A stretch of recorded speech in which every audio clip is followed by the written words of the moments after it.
Memang diakui bahwa resep hukuman-hukuman yang disajikan Quran dan Sunnah nampaknya amat setimpal dan sangat membuat gentar. Namun maksud utamanya adalah agar orang yang mau menyerahkan dirinya pada hukuman yang digariskan Quran akan terbebas dari dosa-dosa dan perbuatan salahnya, sehingga ia tetap bisa memasuki taman, apalagi karena seorang mukmin takut pada Allah, merindukan taman, dan ngeri pada api. Maka mereka pun sebenarnya sejak awal tidak akan berani coba-coba melakukan kesalahan besar. Cara pandang ini betul-betul telah raib dari masyarakat kafir, yang warganya biasa mengira bahwa mereka akan lolos selama tidak ada orang lain yang menangkap atau melihat mereka melakukan apapun itu. Si kafir tidak menyadari bahwa setiap tindakan disaksikan oleh para malaikat pencatat dan oleh Allah, dan bahwa semua itu harus dipertanggungjawabkan di hari akhir. Dengan kejahilan ini, si kafir jauh lebih cenderung melakukan tindakan salah, dan bila kemudian mereka tertangkap, mereka akan menjalani proses sistem hukum kafir yang tidak berkaitan dengan apa yang akan diterima mereka di hari akhir. Allah berfirman di Quran bahwa si kafir menerima hukuman ganda di dunia dan di akhirat.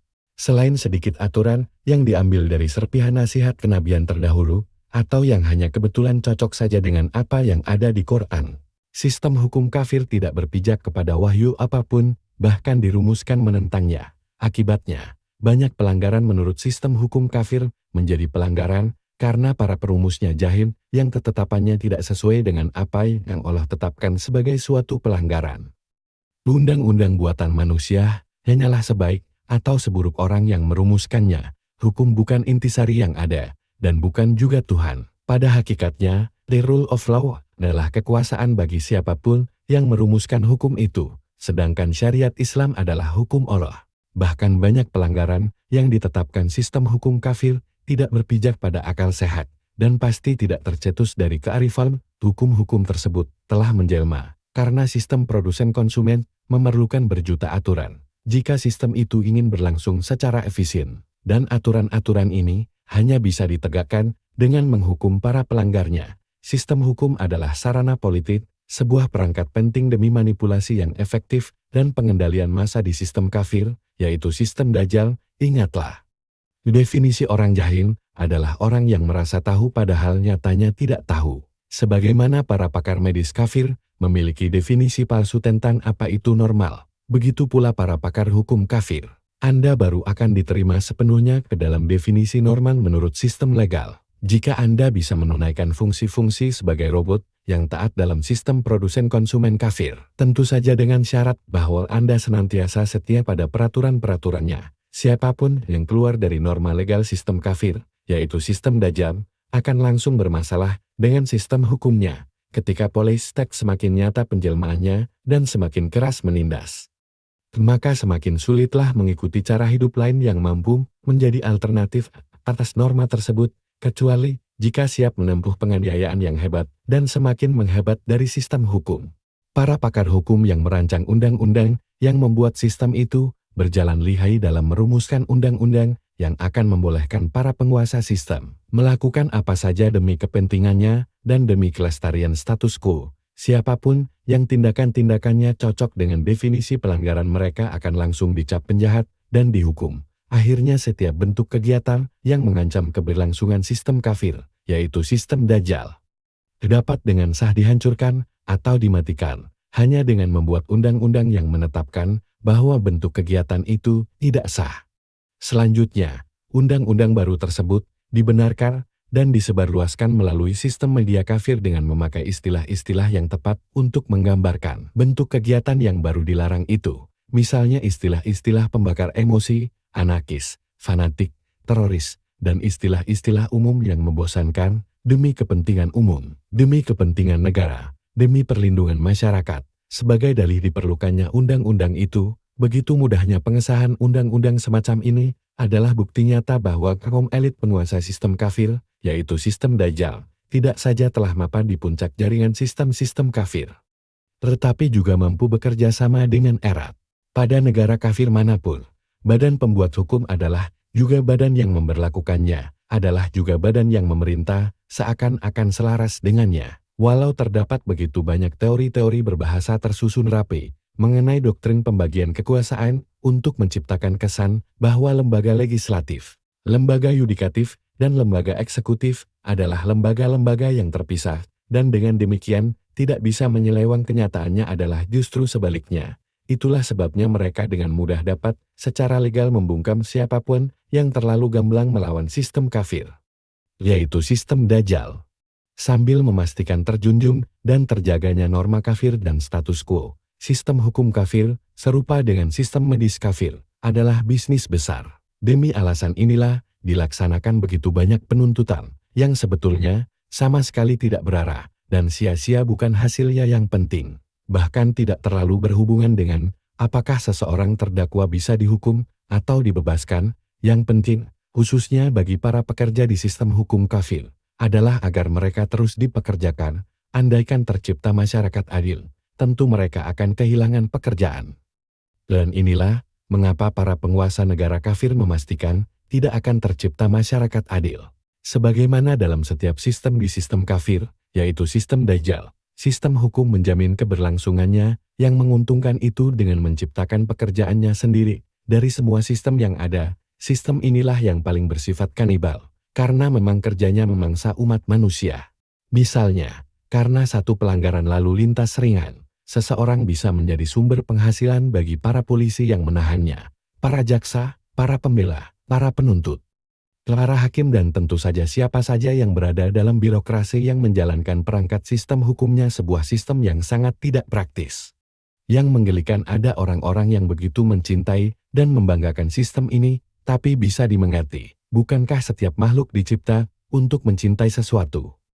Lalat mencintai tahe, sedang lebah mencintai madu. Harus diakui, ada kalanya sistem ini berjalan dengan baik, yaitu ketika para pengacaranya terampil dan kebenaran sungguh-sungguh muncul, dan para hakimnya tidak memihak, dan hasil keputusannya adil.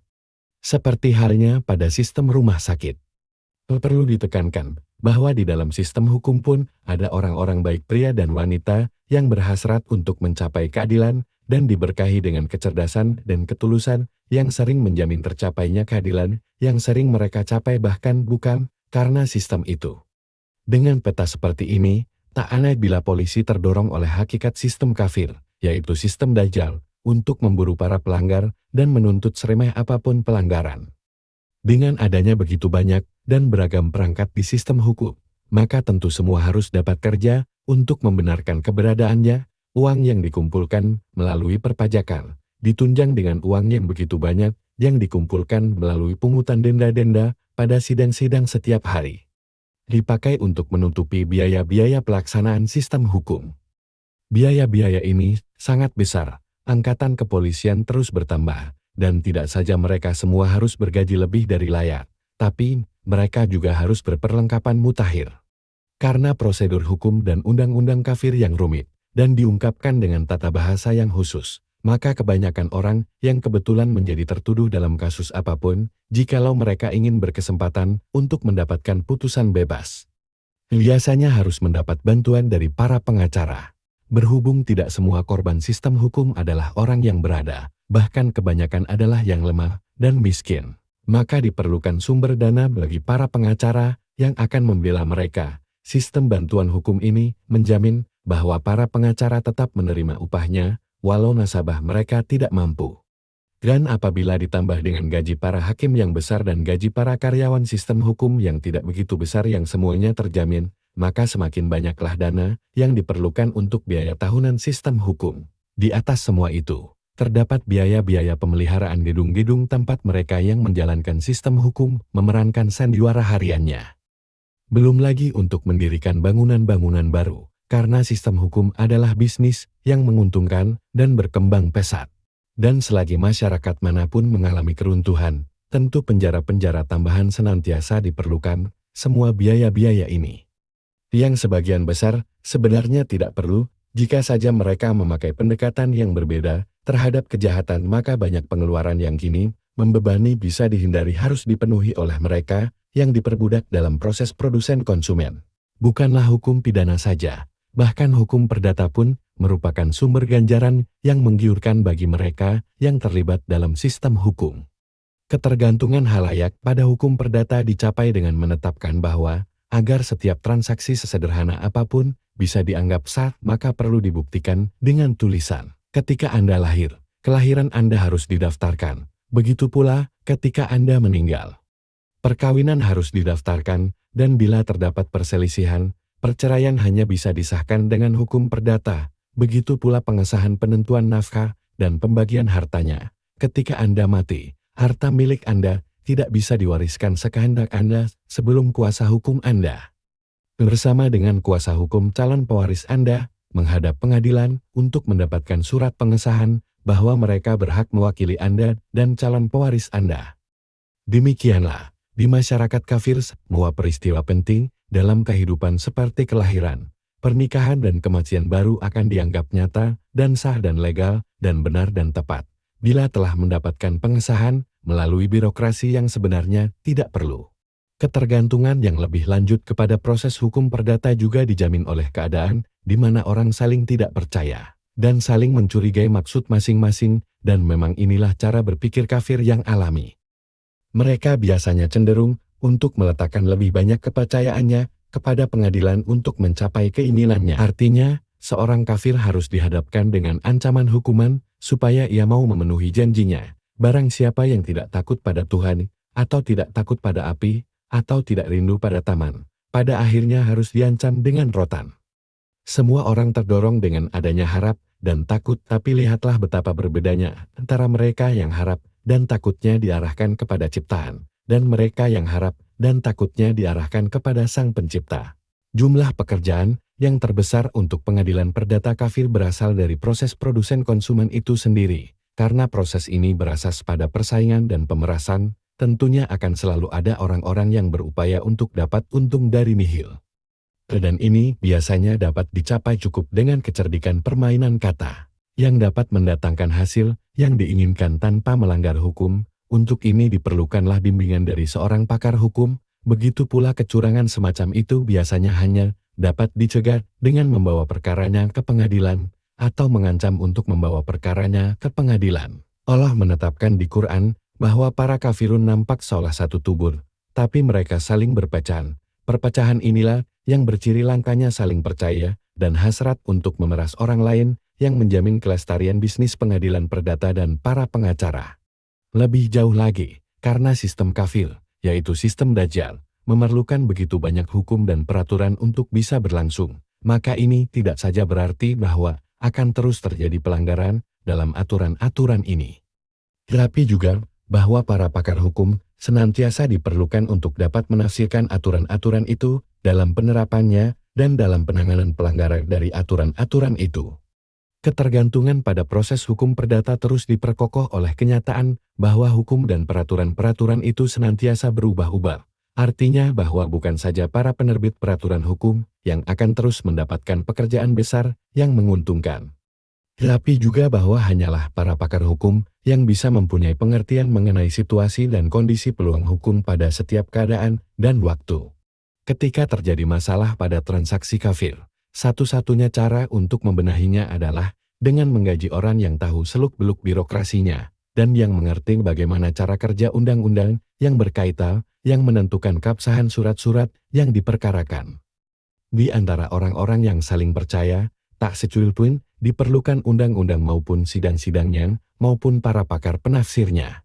Keterlibatan perbankan kafir, asuransi, sewa beli, kredit pemilikan rumah, dan sistem-sistem keuangan lain pada sistem produsen konsumen, dan tentunya pada setiap sisi kehidupan halayak di lingkupan sistem itu, juga menjamin agar proses hukum perdata kafir terus dipekerjakan. Semua lembaga keuangan kafir ini mengeruk untung dengan sihir mutakhir, yaitu menciptakan uang dari nihil dengan menerapkan bunga. Kegiatan ini jelas-jelas dilarang Allah. Dalam Quran ditetapkan bahwa siapa yang terlibat bunga adalah calon api. Semua lembaga keuangan kafir bekerja atas pemahaman bahwa siapapun yang sudah diprogram sedemikian rupa untuk menginginkan produk-produk hasil proses produsen konsumen, bakal selalu bersedia membayar ekstra jika produknya bisa langsung didapatkan. Biaya ekstra ini dihitung dalam kerangka bunga. Karena semua lembaga keuangan ini berdiri hanya demi mengeruk untung dari manusia, maka mereka pun tanpa ampun akan memulai prosedur hukum begitu seseorang terlambat membayar cicilannya. Apalagi di zaman ini, saat semakin banyak keputusan dibuat oleh komputer.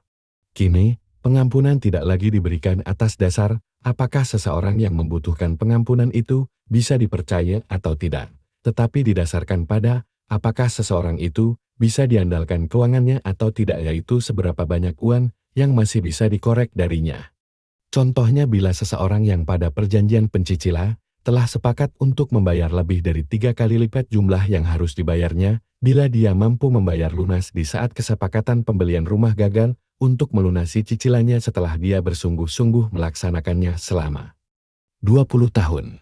Dan sesungguhnya atas cicilannya itu si peminjam telah membayar 2 kali lipat harga rumah yang asal, maka sesuai dengan perjanjian cicilan, biasanya rumah itu akan disita dan dijual, dan bila hasil penjualan itu belum bisa menutupi sisa cicilan, si peminjam akan dikejar untuk melunasinya. Akibatnya adalah, setelah si pencicil membayar 3 kali lipat harga rumah, akhirnya dia malah tidak mempunyai rumah dan juga tak mempunyai uang lagi. Tak bisa diragukan lagi bahwa riba dalam segala bentuknya dan penerapan bunga dalam overdraft dan dalam pinjaman bank pun termasuk riba adalah perampokan yang dilegalisasi. Keadaan ini bertolak belakang dengan ketika seorang muslim meminjamkan kepada muslim lainnya. Si pemberi pinjaman siap untuk bersabar atas keterlambatan pelunasan, bahkan jika perlu membebaskan kawannya itu dari kewajibannya. Teguh dalam kepahaman bahwa Allah akan melunasinya 10 kali lipat atau lebih. Bahkan ada muslim yang menolak meminjamkan uang karena ingin memberikannya